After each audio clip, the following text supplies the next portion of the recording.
The winning blueprint presents.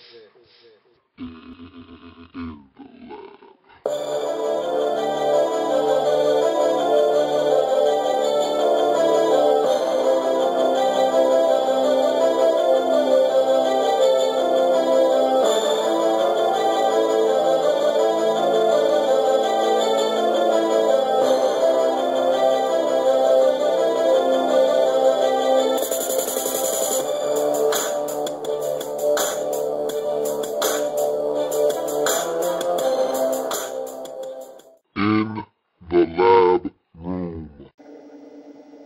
What a pleasant Wednesday it has been thus far. Lot to get to, and we have some great breaking news.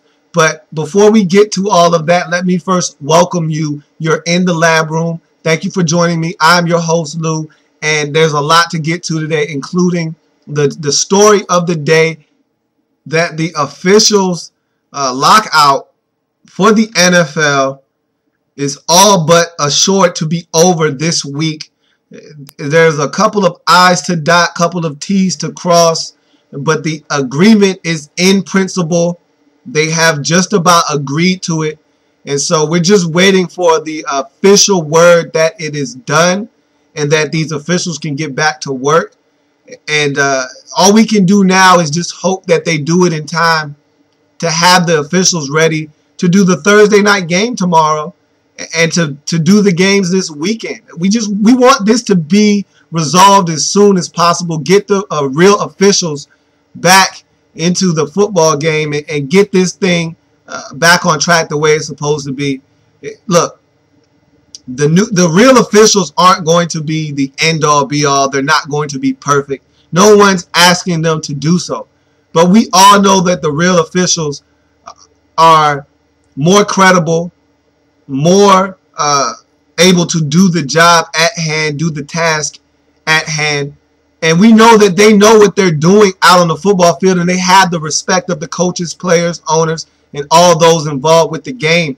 And so we just need to get the officials that are supposed to be out on the field, the Jerome Bogers, the Ed Hockley's of the world. We need to get all of these guys back on the field, get our real officials back onto the field and calling games, and let's restore the order in the football game that needs to be restored. I can't tell you how happy I am, especially after what occurred on Monday. You couldn't have asked for this to happen any faster, and I knew something was going to happen. It was imminent because you're going to hear everyone tell you, oh, the talks had been in the works for a while now and we had been close. Yeah, that may be the case, but Monday expedited things a lot faster. I'm telling you right now, Monday had a lot to do with this thing getting done as quickly as it did. Monday really expedited the process, and you can't tell me otherwise. You can say what you want, but I know that Monday had a lot to do with this thing being resolved before Thursday, because you're not telling me anything that if this game does not happen the way it did and pan out on Monday, that these officials aren't going to be doing this game. They would have been doing this Thursday game. Maybe the real officials would have been back for Sunday's games, but they would have been doing the Thursday game. There wouldn't have been such a rush to make sure that the real officials were ready to go to do the Thursday game. And so I think that they'll get it done in time for these real officials to come back, do the Ravens and Browns game on Thursday. And then we'll definitely have a whole slate of Sunday games followed by the Monday night game done by the real officials, and we'll move on from there. This has been the hot topic, the hot button issue for the NFL season thus far. And it's a shame because even though the quality of the games has been watered down, so to speak, you've still seen some good football out there on the field. Now, look, granted, a lot of these games have had bad calls and a lot of the outcomes have been somewhat skewed because of the calls made by these officials. But the NFL is a hot product. We are going to watch regardless of who's refereeing the game. But it's still been good football being played on the field, you know. And so not having the officials there to call the game. Did take away from a little bit of the luster and the shine of the NFL and all that we are used to with this game. But the product on the field, the NFL itself, of course, it had been definitely altered. But we were still watching. We were still in awe of what we were seeing on the football field. And it took away from some good games that occurred in the first 3 weeks of the season. Everything's going to be overshadowed by these officials. And that's why it had to be done. This needs to get done fast. And I knew that after Monday's happenings that this thing was going to be done this week. I didn't think they could go on any longer with teams being cost games because of wrong calls and because of decisions made on the part of these officials that are incorrect. It couldn't go on much longer. Teams can't afford to lose games. We know how precious it is in this league to win football games. And just to lose one, you never know what that's going to mean for the Green Bay Packers later on in the season. Okay, this isn't the Packers from last year that can overcome a loss and still be 12-4 or 13-3. This Packers team is different. They're not clicking on all cylinders on the offensive side. They're a much better defensive team, however, but on offense, they're a shell of themselves, and so they're not going to blow teams out. They're not going to win as many games as they won last year. And so they're going to need every single win they can get, and they were jobbed out of one. And so it's good to know that this deal is imminent. It's going to happen. It's just a matter of when now. All we can do is wait and see and hope that they have it done by the time that these officials can get into this game here on Thursday for Thursday Night Football. There's no need to have the replacement officials do any games in Week 4. Let's just wipe our hands clean of that situation and move on. Now that that's been settled and talked about, I want to move on to the Wednesday segment, The Sole Survivor. Let's look at this is really the first time we've taken a look at the slate of games for Sunday and Week 4 and even Thursday, excuse me. I don't want to forget about the Thursday night game. And just going over each game and figuring out which one of these games is going to be your best pick for a sole survivor if you are in a survivor pool.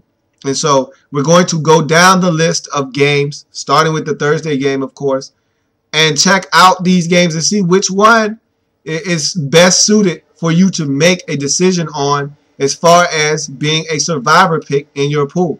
So without any further ado, let's go and see who the sole survivor of Week 4 will be.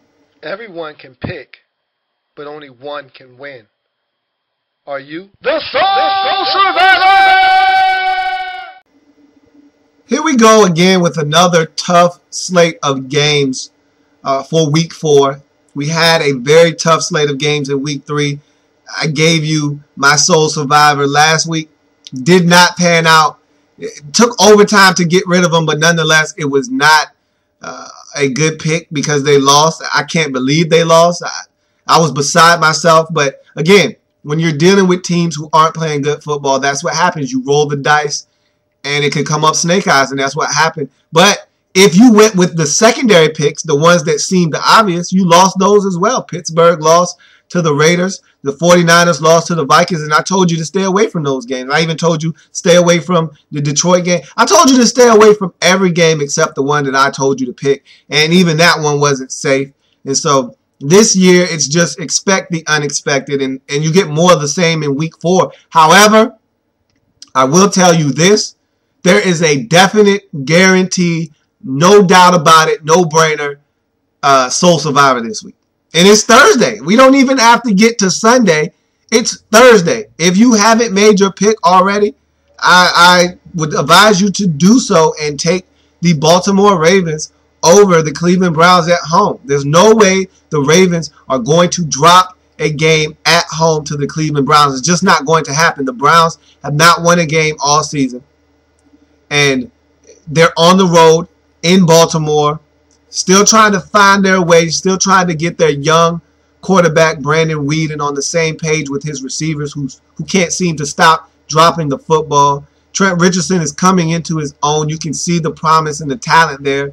But this is a Baltimore Ravens defense that's going to limit him and what he's going to be able to do to help the Cleveland Browns win a football game on Thursday.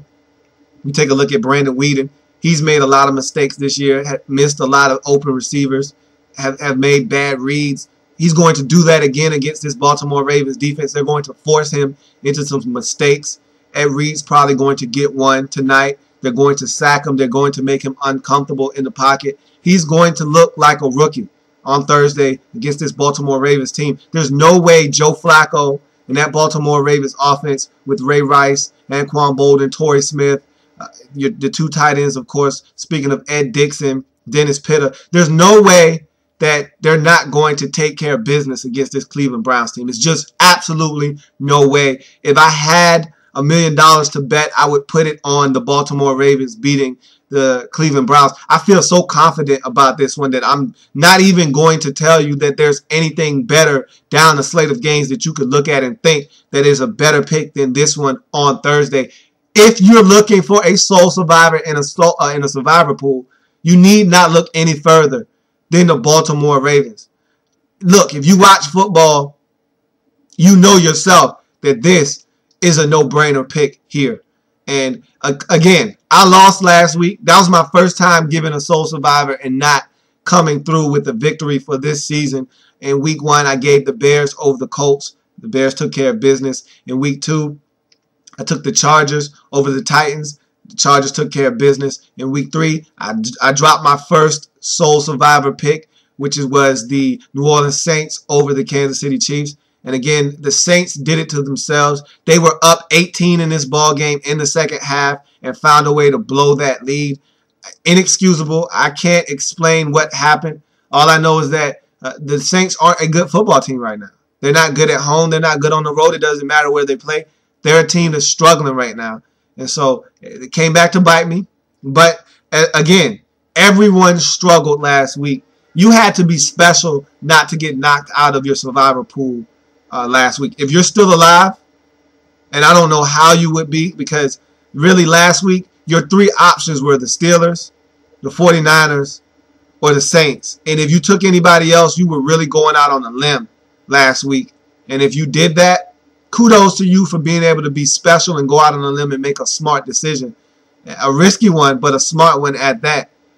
But if you made the obvious selections last week, then you fell prey to the Steelers not getting it done against the Raiders, which I told you to stay away from because I don't like teams on the road. If you're on the road, you have a chance to lose. It's just that simple. When you're at home, you have a chance to lose, of course. You have a chance to lose. Doesn't matter if you're at home or away. But the odds and the chances of you losing increase dramatically when you're on the road because it's just so hard to go on the road and get a victory. I don't care who you are. Again, it must be an elite team. And it has to be no doubt that this team is elite versus one of the worst teams in the league for you to just say, no doubt about it, this team is going to go on the road and win. And we don't have any elite teams right now. We have 3 3-0 teams, and all of them on any given day right now I feel like can be beaten. And by anybody in the league still. I mean, it's that up in the air right now. The Falcons are 3-0. But I feel like if they don't play their best, they can be beaten. The Cardinals are 3-0. We know the Cardinals can be beaten, but they're playing good football right now. But they could have lost to the Patriots very easily in week 2. If Gostowski gets that field goal to go through, they win that game. It's really simple. And so they're 3-0, but they can be beaten. And we know Texans, the last of the 3-0 teams, they look to be the most solid and fundamentally sound team in the league. I mean, the 49ers laid claim to that a week ago, but as I told you, I don't trust their offense. Their offense is so deliberate, so methodical, that they can score 16 points, have no problem doing it. And what did they go out and do? I said that. I said they were going to have a game where they had 2 or 3 turnovers. I said that. I said it's going to happen in one of these games where they're going to give up 23 points and they're going to only score 16. I said that, and I said it was going to happen on the road. I said that, and it happened. I knew it was coming. I didn't know it was going to be that soon, but I knew it was coming. They were due for a game because they had been flawless on both sides of the football, offense and defense. You know they play great special teams. They have been flawless on both the offensive and defensive side of the football for too long now. It was only a matter of time they were due for a game when Alex Smith would finally turn the ball over and Frank Gore would finally fumble. They would actually be behind and have to play catch up. You wanted to see what they would do when they were behind, not able to control the ball game, not able to control time of possession, not able to babysit Alex Smith, but make him have to throw the football. He had 35 pass attempts. It's going to be pretty tough for them to win with him throwing the ball 35 times because that's not what they're used to. That's not their MO. That's not what they do. And so you knew that this game was coming. We all couldn't suspect that it was going to be this soon, but it happened. And so this week, your best bet is the Browns on the road against the Baltimore Ravens, and you got to take the Ravens. You have to take the Ravens, and it's a no-brainer for me. But let's go down the rest of the games. That's your Thursday night tilt. I think that's where you need to stop if you're looking for a survivor pick. You go down the rest of the games. We look at Carolina at Atlanta. Carolina's not playing good football right now. Again, this is family business. That first game I mentioned, the Browns at Baltimore, is family business. However, that is a family business affair that I feel like the team on the top of the division is head and shoulders better than the team at the bottom. Still, that doesn't matter when family business is being conducted, but I'm willing to throw that out of the window for that Baltimore Ravens Cleveland Browns game. However, I am not willing to do that for this Carolina Panthers and Atlanta Falcons game. This is family business between two teams, know each other very well, and the discrepancy between talent is not that far, and so I'm not willing to throw it out of the window. That's family business. You won't see me touching too many family business affairs, and so I'm going to leave that game alone, and I advise you to do the same. You look at Seattle and St. Louis. Again, another family business matchup. I tell you to stay away from these 97% of the time. You know, up top on that Thursday night game, that's one of the few times where I'll actually advise you to dabble in some family business. Stick your nose in there, be a little bit nosy. Normally, I tell you to stay out of family business. What happens in the family stays in the family. This Seattle Seahawks team on the road at a St. Louis team that is a different football team, especially when they're at home. I'd advise you to stay away from this one because the Rams will have no problem taking care of the Seattle Seahawks at home, which they are, and that's family business. I'd stay away from that. Wouldn't touch it with a 10-foot pole if I were you. Looking at the San Francisco 49ers and the Jets, two defensive-minded football teams, two good football teams that can play defense. No Darrelle Revis for the Jets for the remainder of the season. That's going to change and alter the way they look on the defensive side of the football. However, these are two evenly matched teams. Of course, I think the 49ers are the better team here. That doesn't mean that you need to mess with this game. The 49ers are on the road. They've already shown the propensity to not be able to score points. We know this is a deliberate offense. As I've said time and time again, they have no problem putting up 16 points. Last week, they only put up 13 points. So this Jets defense can limit them. The only thing I don't think that this Jets offense is going to be able to go and do the things that the Vikings were able to do a week ago, put up points, score, put pressure on that 49ers offense to produce. I don't see it happening. But again, two defensive-minded teams, two teams that you know can go at it, and the winner could be either one of these teams. Why would you want to touch this game? I'd leave it alone. I'd advise you to leave it alone. I'm going to leave it alone. I advise you to do the same as we continue down the list. San Diego at Kansas City, family business affair. Don't touch it. Leave it alone. Kansas, you move on. Tennessee at Houston. Houston is a dominant team in the National Football League this year. If you were looking to go elsewhere, you didn't want to take my word for it, I could give you this one, and I would give you a pass if you decided to go here. I feel like Houston is head and shoulders above the rest of the teams in that division. I don't think they have a challenger to their throne in the AFC South right now currently. And so I expect them to not only win this game, but I expect them to dominate the Tennessee Titans. This is a family business affair again, so I would tell you to stay away. But if you wanted to go and be nosy and stick your nose in here and see what's going on, with that family, I'm fine with it. I think the Texans will have no problem disposing of the Tennessee Titans.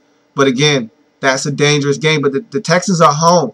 And so that's an extra point added on to the fact that they're already a superior team to the Tennessee Titans. So if you want to go there, I have no problems with you doing that. None whatsoever. Again, it's family business, so be careful. Tread lightly. Minnesota at Detroit. Again, family business is being conducted in this football game.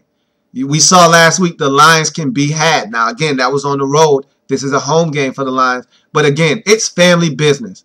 You look at this game and this matchup, the Vikings are the team coming into this game with the better record. Now, mind you, they beat Jacksonville in week 1, but they got to win over the San Francisco 49ers. That has to count for something. Leave this game alone. Two teams, same division, family business. Need I say more? New England Patriots at the Buffalo Bills. More family business. Stay as far away as possible. Moving right along. Cincinnati at the Jacksonville Jaguars. Here I think that the Cincinnati Bengals are the better team, but the Jacksonville Jaguars play defense. I'm going to tell you this once. I'm going to tell you this twice until you listen to me. The Jacksonville Jaguars play defense. They're not always going to play enough defense to win games, but I'm going to tell you this. They're going to keep their team in the game as long as they can and give that offense a chance to get on track, score points, and give them a chance to win the football game. Now, will they do this for 2 quarters, 3 quarters, all 4? You don't know. But the Jacksonville Jaguars are going to play sound defense for as long as they can to keep their team in the game. They're at home. The last time they were at home, they got beat up by the Houston Texans. But again, that's family business, and the Texans are a superior team. Better than both of these teams in this ball game. The Cincinnati Bengals can be scored upon. They can give up points.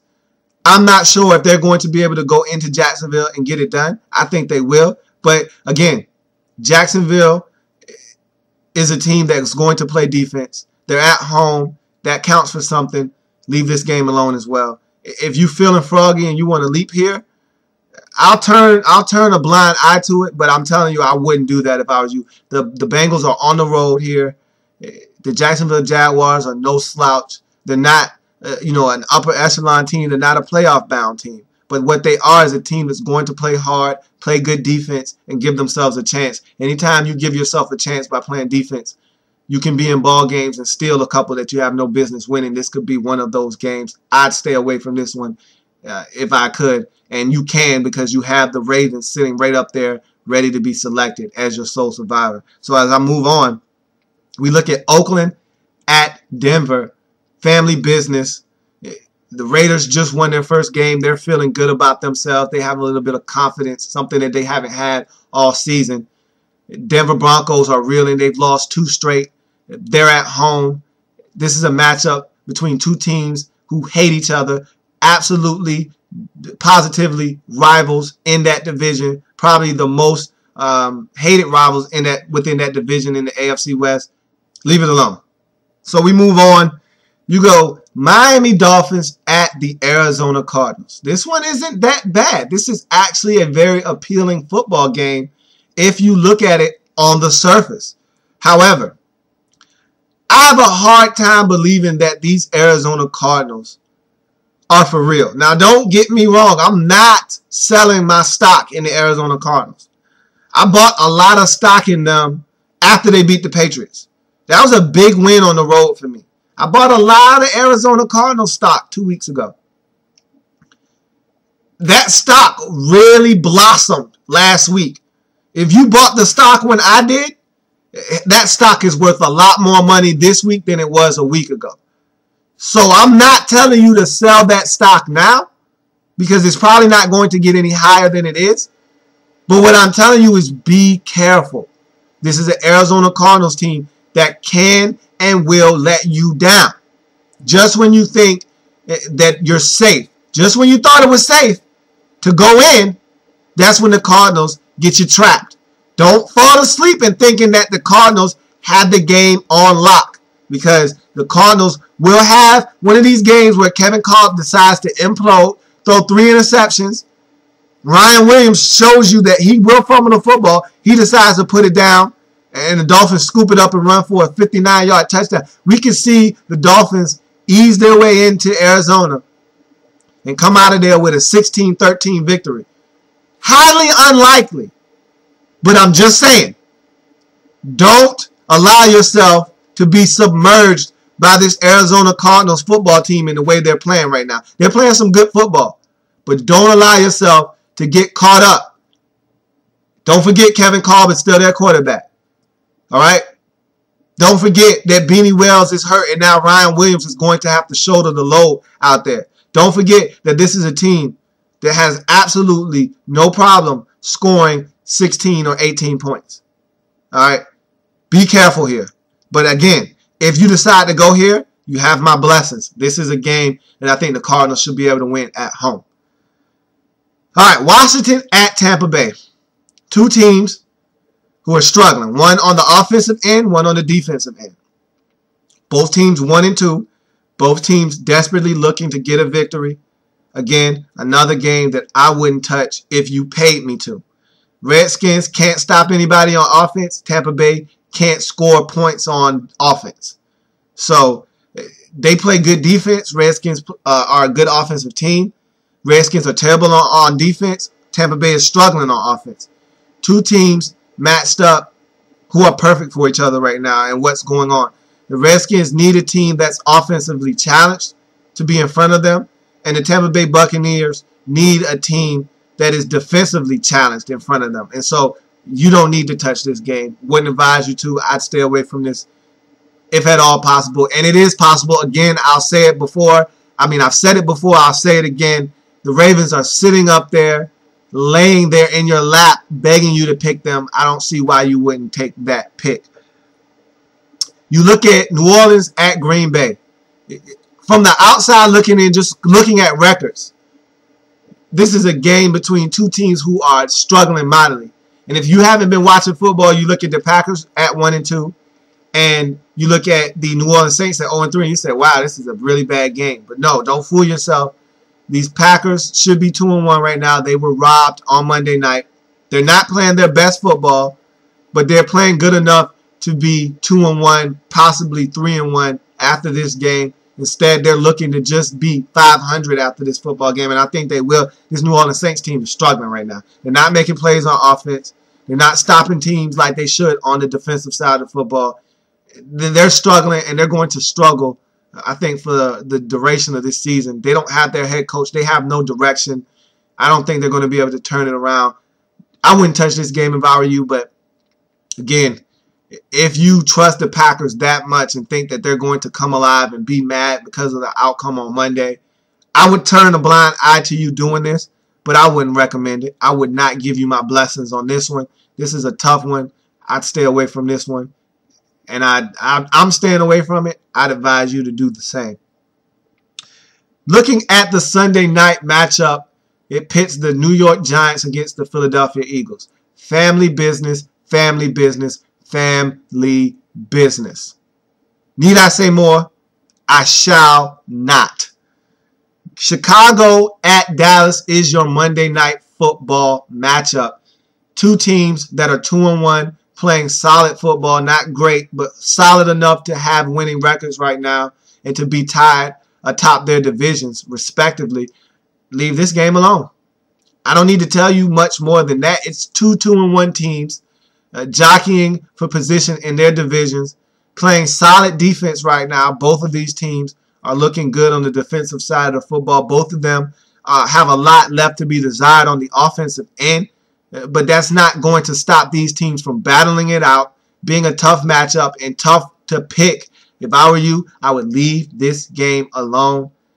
No need for you to touch it when the Ravens are sitting right there on Thursday night with a gem for you to take and make your survivor pick. If you have not got it by now, I'll tell you once more. Your sole survivor for Week 4 will be the Baltimore Ravens. Take them over the Cleveland Browns on Thursday. That, my friends, is your sole survivor for Week 4. And so that's going to be a touchdown. tack on a quick extra point. Let's get these replacement officials out of here. I don't want to see these guys again. I was so disappointed in their performance. And the thing about the replacement officials that probably struck a nerve with me the most was that they came in and I felt like the moment was too big for them. And normally when you do something, you're going to be rusty or not as good as you will be at the end of the process as when you start out. And so they started out this thing and they looked rusty. And honestly speaking, I thought week 1 was their best week.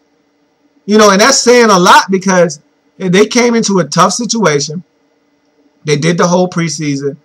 They came out and everybody, all eyeballs were on them in week 1. And I thought they had a sound week of football. There was no really egregious plays from week 1 that you could really put your finger on and say, yeah, this was really bad. This game in particular. You know, the only thing from week 1 that was probably a sore eye on these guys or a black eye on the replacement officials was that Arizona-Seattle game where they gave the Seattle Seahawks an extra timeout. That was probably the one glaring weakness or the one glaring error they had in week 1. But week 2, that's when it really started to go downhill. And you were looking for them to get more comfortable and be more comfortable in their skin, making calls, you know, keeping games together and really putting their foot down and making their mark on the league. It never happened, and it got progressively worse. Week 2, you know, a lot of games were out of hand. The Ravens and the Eagles game was out of hand. The Rams and the Redskins game was just an absolute travesty. And so those 2 games really come to mind when thinking of week 2. You also think about the Monday night matchup of week 2 that saw the Atlanta Falcons take on the Denver Broncos, and that was a debacle as well. And so you started to see the wheels start to, you know, go in motion. And then week 3 happened, and we all know what happened in that Green Bay game with the Seattle Seahawks. And then you look at Sunday Night Football with the Patriots and the Baltimore Ravens. It was just too much for these officials to handle. I thought they just got worse and worse as the weeks progressed, and that was the most disappointing thing for me, is they didn't get any better. They got worse as the weeks moved forward. They didn't get better at their craft. And so I don't know what I was expecting, though. This is what happens when you get retreads and guys who couldn't cut it in their former line of work. I mean, these were all referees that were either released or were doing some kind of bottom tier league. They weren't doing, you know, upper echelon leagues of football. And so I guess my expectations for them were a little bit too high. My standards were set too high because I felt like if the NFL would go out on a limb and employ these guys, then they must have some kind of credibility, some kind of credentials to get the job done. But I was wrong. The NFL really missed the boat on this one. But I'm not going to sit here and harp on it anymore. If they can get to a resolution by midnight tonight or whatever the deadline is to get these referees in place for Thursday night's game, I'm all for it, and I'm willing to just put this behind us and say, let's move forward and not ever have to go back here again. I'm going to be anxious to see how long this agreement is for, because it needs to be for like 20 years. We don't want to have to deal with this again anytime soon. This was a nightmare. This was a debacle, and we don't want to see the likes of these kind of replacement officials ever setting foot in the National Football League again. And with that being said, that's going to do it for this episode of In the Lab Room. I thank you for joining me.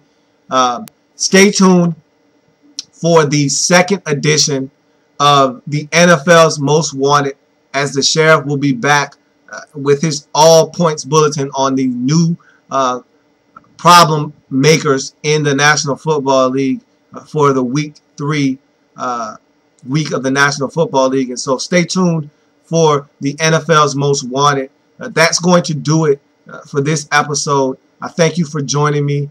And again, Like us on Facebook. Like me on Facebook, excuse me, at In the Lab Room. I'm on Twitter at In the Lab Room. That's the Twitter handle. And I'm also on Gmail. Drop something in the inbox. I'd love to hear from you at In the Lab Room at gmail.com. And so drop something in there. I'd love to hear from you. Love to get some feedback. Thanks a lot for joining me. I want to see you here same time, same place. Be back tomorrow to break down the preview for that Thursday night football game and bring you another new segment. I thank you for joining me. See you tomorrow.